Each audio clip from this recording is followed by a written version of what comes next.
Welcome to the GovComms podcast, bringing you the latest insights and innovations from experts and thought leaders around the globe in government communication. Now, here is your host, David Pembroke. Hello, ladies and gentlemen, and welcome to GovComms, the podcast that examines the practice of content communication in government and the public sector. My name's David Pembroke, and thank you very much for joining us once again. Today, we speak to Matthew ABBOTT, who's the Senior Executive Leader of Corporate Affairs for the Australian Securities and Investments Commission. He has been around the media game for quite some time. So before joining ASIC back in 2010, he was a director of a public affairs consultancy. But he also worked for the global shopping centre company, the Westfield Group. He was an advisor to a federal cabinet minister and has also worked for several New South Wales government leaders of the Liberal Party. Matthew has a Bachelor of Commerce and a Masters of Public Affairs. He also lectures on media and political campaigning in a Masters program for Sydney University. He was also a financial journalist in the United Kingdom, and he joins me in the studio now. Matthew, thanks very much for joining us on GovComms. Hi, David. Thanks for having me.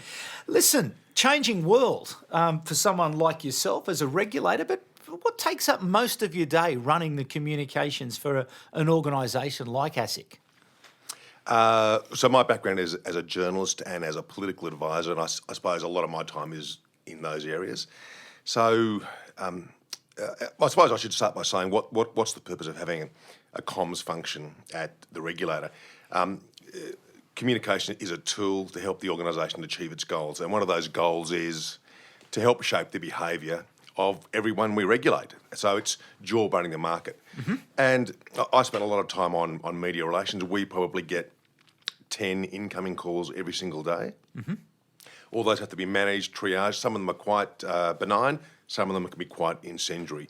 Plus, media relations is the final part of big campaigns. We might put out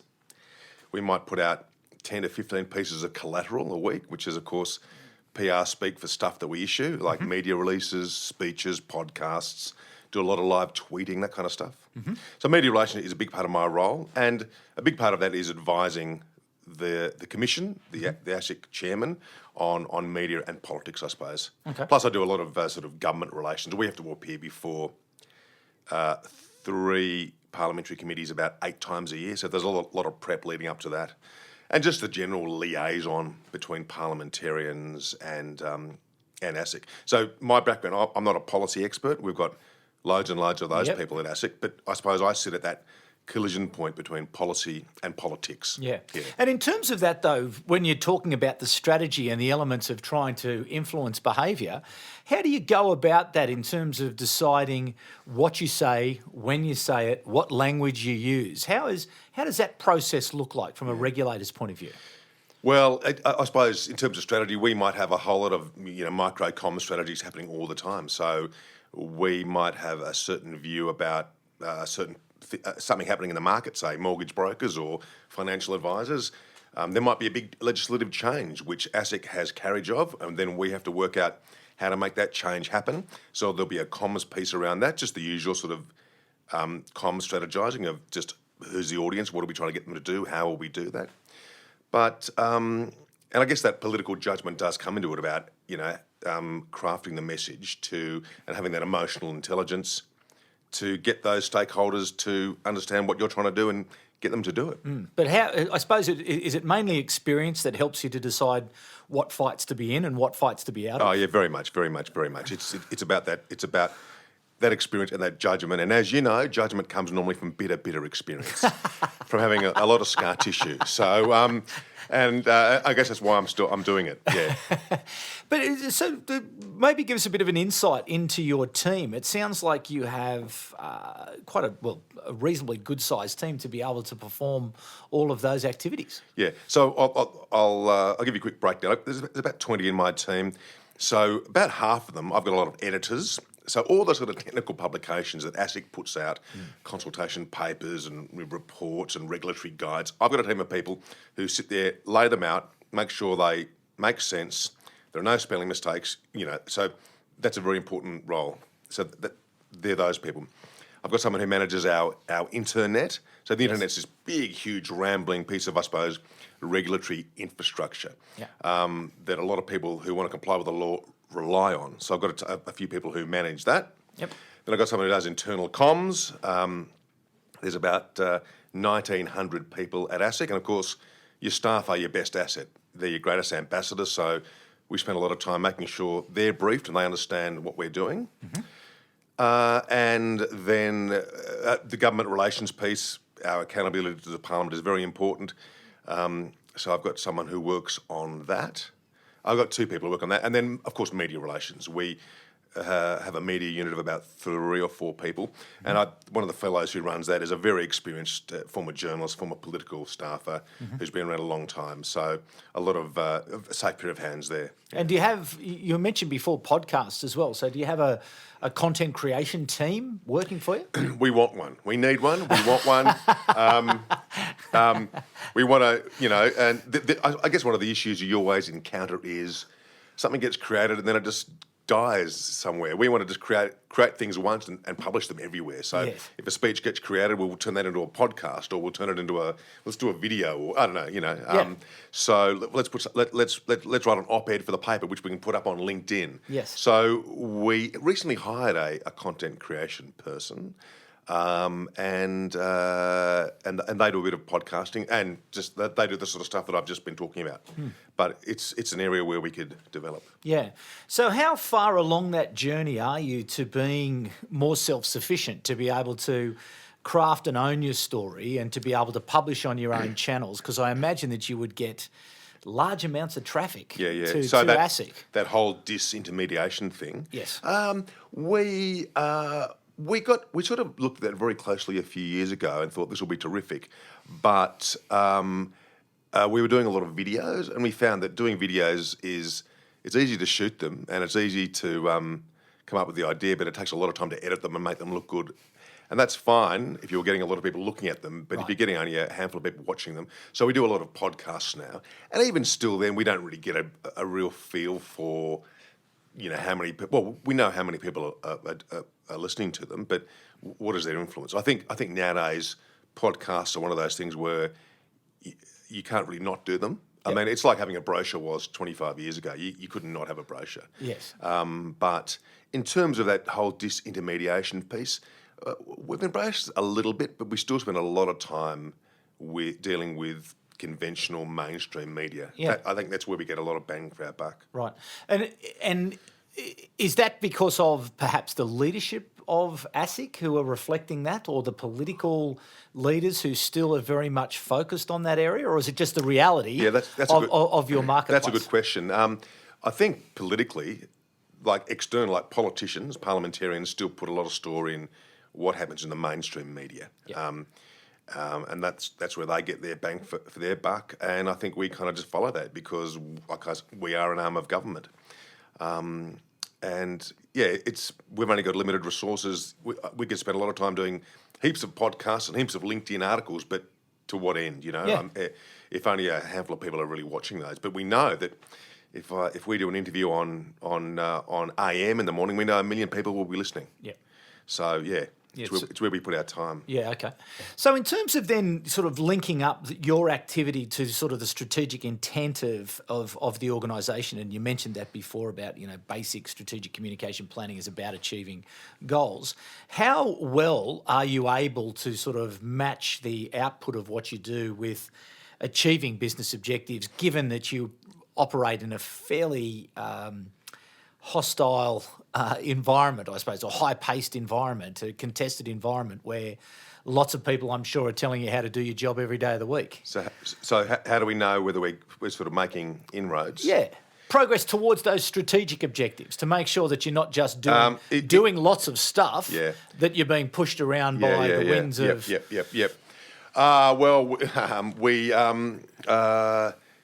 I guess, we've always had a natural bias towards sort of mainstream media, and I guess it's the perennial problem with communications generally is measuring success. And there's a whole lot of measures of busyness. Like we can say, on this campaign, we want to get 25 broadcast hits.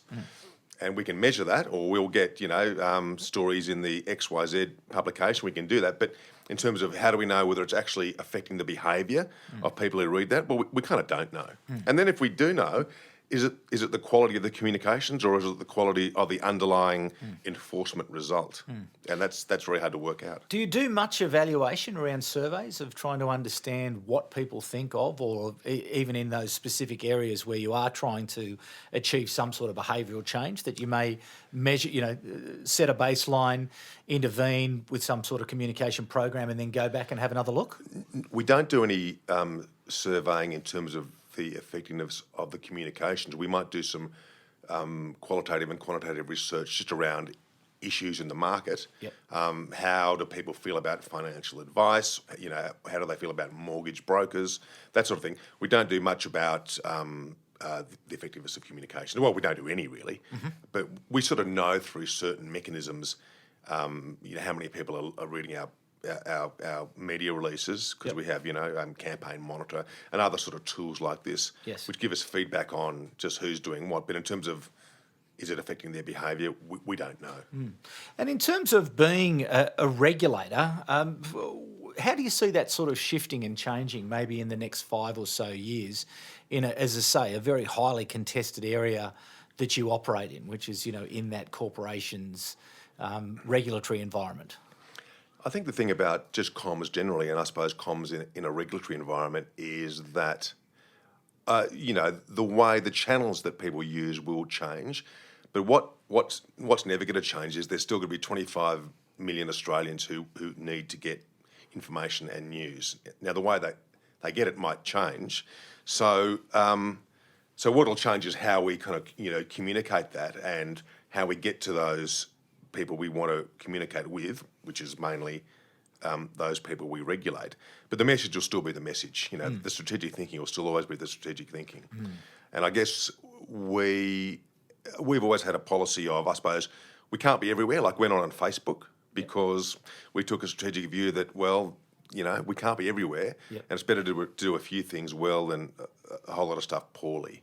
So I guess it's a case of just, staying across changing technology and assessing it and using it where you think you can add value. And how do you go about that sort of process of continuing to evaluate where is the right place for you to be? It's really a case of just keeping your head up. I mean, it's very easy to keep your head down and be working the whole time and fighting this battle and that battle, but it's important to look up and just see what's happening on the horizon, who's doing what. So we've set up a kind of a very loose working group between the heads of comms at other regulators, so ACCC, the RBA, APRA, and we all the financial industry regulators. Yep, and we just informally, because we of course sort of know each other. Yeah, and we'll always talk about what are you doing? Yeah, how does that work well? And what's working? Yeah, and sometimes going to conferences. Just engaging in the market. What are some of the shared experiences of those regulatory communications and the challenges that you all face? What would you share? We share a lot. We whinge a lot about certain journalists giving us hard times. I won't mention any names. We talk a lot about the FOI process. There's a lot of freedom of information requests. Yep. The Rudd government liberalised FOI, made it much easier to get information, so we get a lot of FOI requests. Talk about those a lot, but just talk about how people sort of handled. I was chatting to one of the comms people from one of the regulators the other day about they made some big announcement. I said, well, what did you do for that one? And they said, we did a Facebook Live, blah blah blah, and this is how we did it, and we and it cost this amount. Yep. So just trying to sort of understand how they do things and. As I said before, I'd rather do something well than do something poorly. So, but just keeping an eye on what other people are doing. So, in terms of working for ASIC here in Australia, we've had the Banking Royal Commission, which was obviously massively high profile, and ASIC was really front and centre in a lot of that. Maybe tell us a little bit about that experience of how you were working as an organisation to manage the reputation of the regulator through what was a searing and harsh media spotlight. You talk about media spotlight. Yeah. It was Yeah. none hotter than the Banking Royal Commission. So on the Royal Commission, we took a very deliberate decision to not be trying to spin anything that came out of the Royal Commission. Yep. The commissioners and myself, we came to a position that we had an audience of one, which was Commissioner Kenneth Hayne. Yep. And we didn't want to be seen to be trying to spin anything that transpired at the Royal Commission to the media or anyone. Yep. We were very careful and very deliberate about that. And so that meant that, there was pretty much, anytime anyone rang you said, look, yeah, we've exactly. got nothing to say.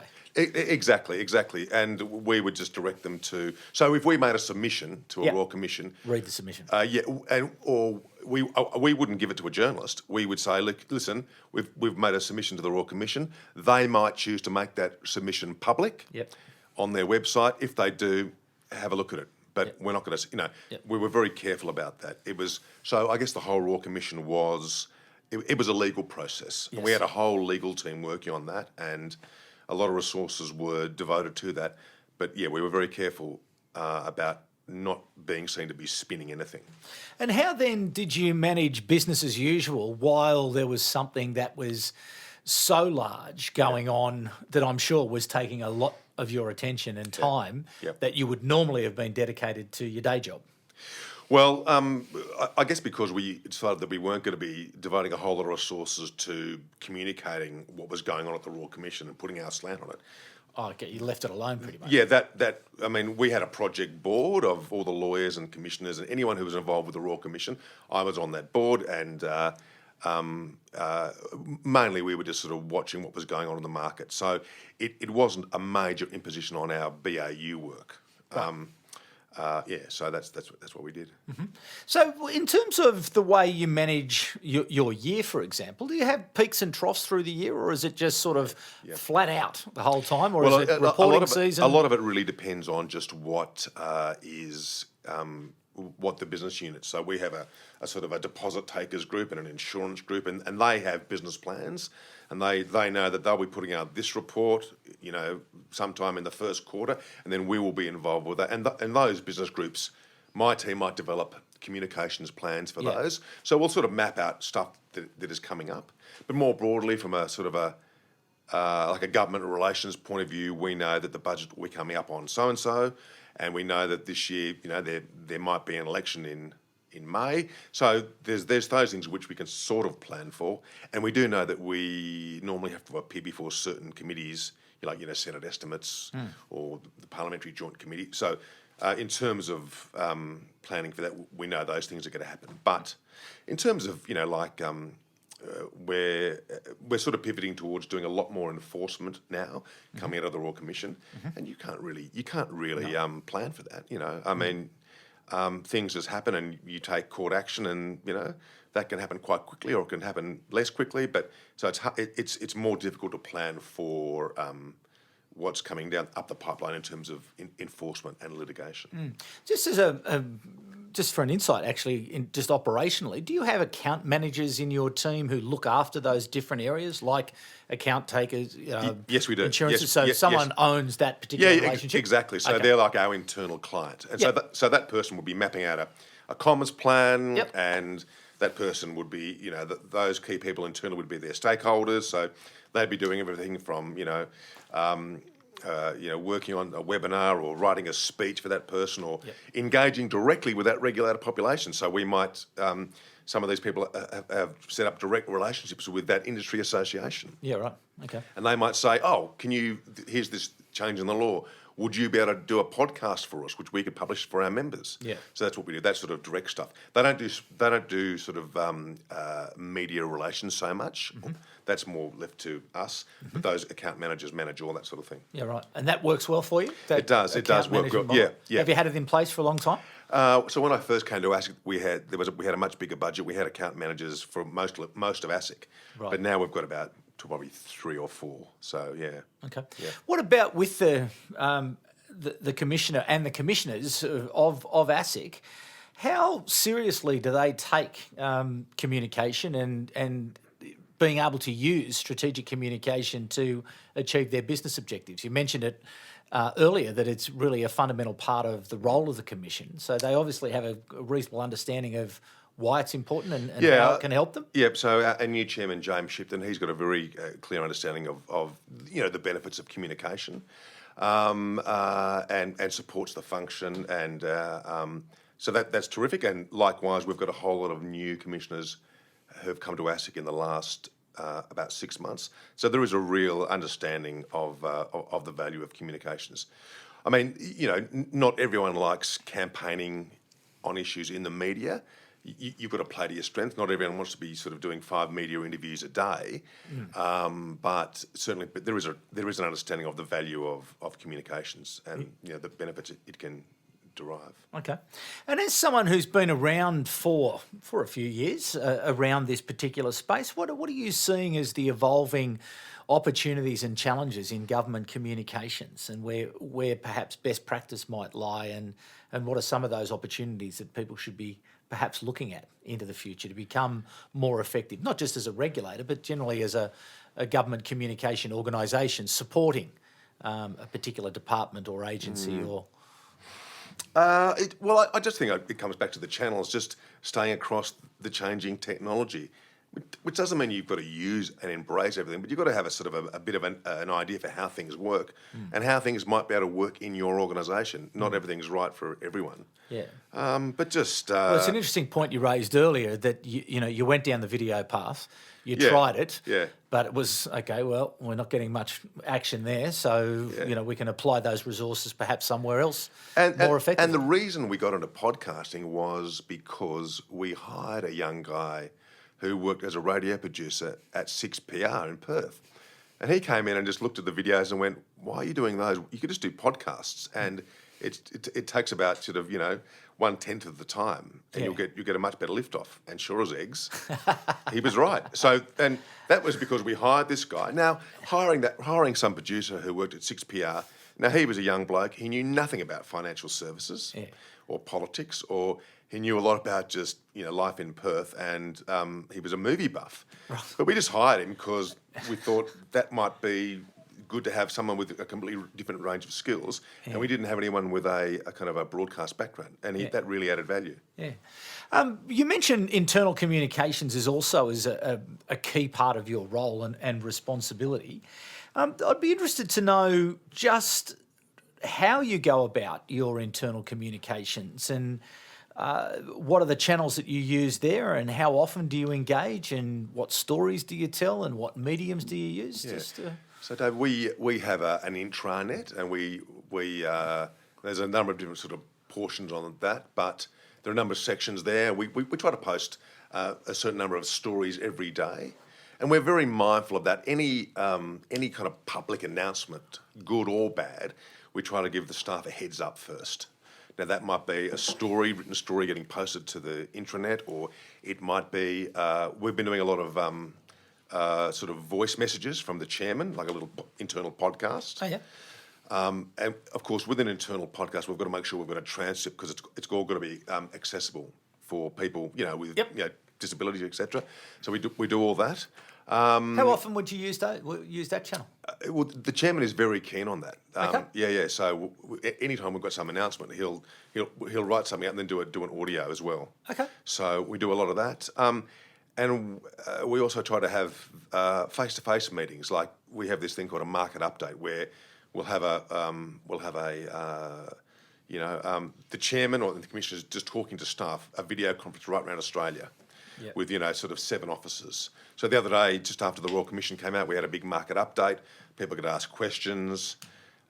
Just engage, having that personal engagement with the people. And you mentioned stories earlier on. Where is the focus of those stories? Is it around the activity of the Commission, or is it around the people? It's both. It's the macro. So ASIC has done this. These big changes, right through to the stories of our staff. This is Joe Blow. He's just won a secondment to the regulator in China. This is great for his career. Blah blah blah. And we do a whole lot of lighter stuff. There's a lot of light and shade in our internal comms. We've got this thing called Friday 5, which is the most popular section on our intranet, which is basically 5 silly questions we ask of someone at ASIC, and those people are always not the senior people, just the people doing the job. Someone from Traralgon in Victoria who works in our call centre.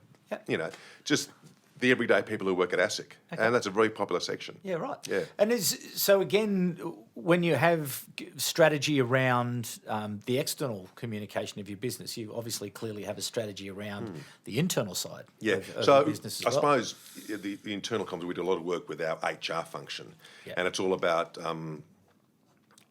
empowering staff, trying to boost staff engagement, and making everyone feel excellent about working at ASIC, because we don't have factories or machines or whatever. The people are the asset, and that's one of the great things about working at ASIC is in that the policy is very interesting and the policy matters to people's lives. Yeah. And there are people who work at ASIC who'd probably be earning double what they earn if they were working in an investment bank or a law firm, but they've chosen to work at ASIC in the public interest. So there's a lot of sort of there's a very high sort of staff engagement, and people are proud of the job they do, and we like to sort of reflect that in our communications. Sure. Yeah. And in terms of that engagement with the HR function, can you describe that perhaps in a little bit more detail as to how you do work together? Are they providing the insights that you're then responding to from a strategic point of view? Are they giving you sort of these are the topics areas that we're looking for to make it? Yes and no. It could probably be a bit more sort of scientific, but it's a little bit sort of gut feel. So we talk regularly with the head of HR, and we get a feel for the issues that that are coming up. So right now we're negotiating our enterprise agreement, and that's and there's a big chunk of ASIC who are very keen on knowing what's going on with that. So and that's very much a project which is run by the HR function. So there's a whole kind of program of communications around that. So that's we're very engaged with that.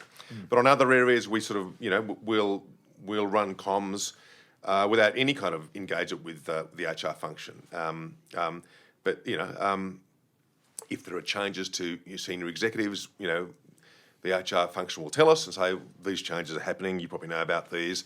Let's do a little sort of plan about how we communicate this with staff. So there is a lot of engagement. Sounds like your technology platform is pretty good as well. So you can do and move quite a bit of content through your systems, both your internal and external? Yeah, I think people sort of moan to me that we need to change things and get a better system, and we re-platformed our internet a few years ago, and that was a big project, but it seems to work pretty well, and it seems to meet the needs of our staff. So yeah, but it can handle video, it can handle audio, it can.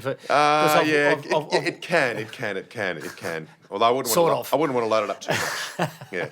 And just final couple of questions. You mentioned the internet before, and as a regulator, obviously there needs to be a single source of truth where a lot of people want to know and come and see. How important is that to you in terms of you being able to do your business and to achieve your business goals? So you mean the ASIC internet? Yes. It's very important. It's very important. And there's documents going back there many years.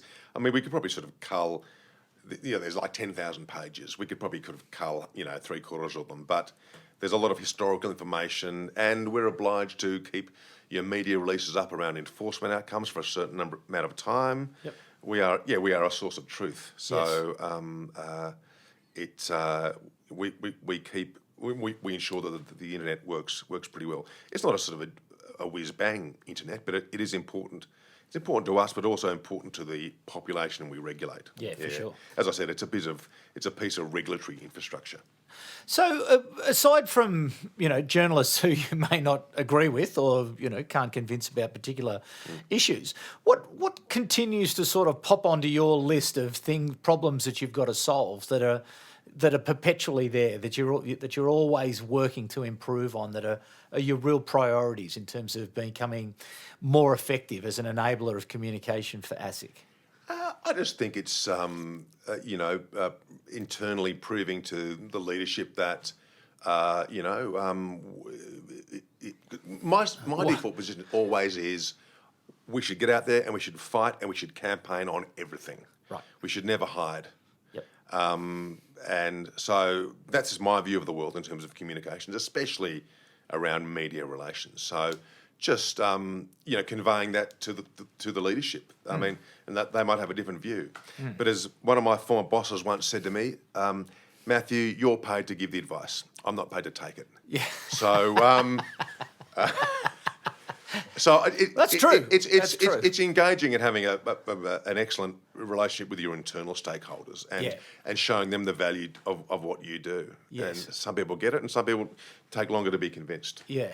But it would seem, just as an observer, as an outsider, as someone who is, looked on, ASIC is very active. He's very out there. You're not hiding away, waiting to be discovered. No, that's right. I mean, we touch the lives of most of us. We affect the supply and the demand for financial service. So we regulate everyone who provides stuff, financial advice, mortgage brokers, etc. And we have a whole sort of financial capability function, i.e., we're educating people about how they demand financial services. We touch the lives of most Australians, and the job we do is of a lot of interest to a lot of people, especially via the mainstream media. So, as I said, last year we put out about 450 media releases, and that's just a part of the external communications we have. So, and the pickup is, I'm sure, most all of them would probably get some sort of coverage. They would, they would. I mean, we'll put a media release out about the banning of some sort of financial advisor in Hobart, but we'll also put a media release out about us taking major litigation against one of the big banks. And especially with enforcement, there's a lot of human drama, especially about people who are being sent to jail, etc. There's a lot of drama around that. This podcast is about government communications, and the thing that I had someone tell me the other day, how dull is that? Well, I think you can get a sense of just how dull it's not by talking to you. You seem very energised about the task and the mission that you're involved in. And without a doubt, I've worked in a political office. I was an advisor to Joe Hockey when Joe was a junior minister. And this job is not as busy as that, being the advice, but it's almost. There's always stuff going on. We're always, pumping something out or having a campaign or having to manage. There's a lot of issues management in this role as well. So it's always very exciting. And as I said, the policy is very interesting. If you've hung around financial services, then the policy is fascinating, and it matters to people's lives. I think that goes to the essential point of most government communications is there is purpose, there is mission, and therefore there can be that authentic energy that people can bring to life, knowing that they're making a difference. And I also should add the point about the good people at ASIC. There's no maniacs at ASIC. And I've worked in politics and I've worked in other industries, and really, there's no maniacs. So that's wonderful. So it's good to come to work. Well, that's good to know, and I'm sure the audience out there will be delighted to know at the financial regulator in Australia that there are no maniacs. But I should just add, as a final point for listeners, coming out of the Royal Commission, ASIC is very, very focused on enforcement, is very focused on litigation. As the Royal Commission has pointed out, that's what the community expects of its regulator, and that's what we are going to deliver. Yeah, that's an interesting, well, maybe that's for another time, because I think that's a big change, because again, how do you then shape the communications of the organisation as it changes, its bias towards a more regulatory enforcement, harsher, tougher? So that'll be an interesting way. I think if you ask the average person in the street, what does ASIC do? They'd say, firstly, who's ASIC? Yes. And if they worked out, the corporate cop, they'd go, well, what is the job ASIC does? And they would say, to lock up bad guys. Right. That's a very important thing. We do other things as well, but we are very focused on locking up the bad guys or taking enforcement action. Okay, well, we'll be interested to see just how that change, how ASIC responds to the challenge of the Royal Commission and how that changes in Australia. Matthew, thank you so much for your insights around government communications and bringing us inside the ASIC media and communications machine. It's really good to know and understand. Just David, thanks for having me, and business. thank you, listeners. Okay, and to you, the audience, thanks for coming back once again. And we will be back at the same time in 2 weeks' time. But for the moment, it's bye for now. You've been listening to the GovComms podcast. If you enjoyed this episode, be sure to rate and subscribe to stay up to date with our latest episodes.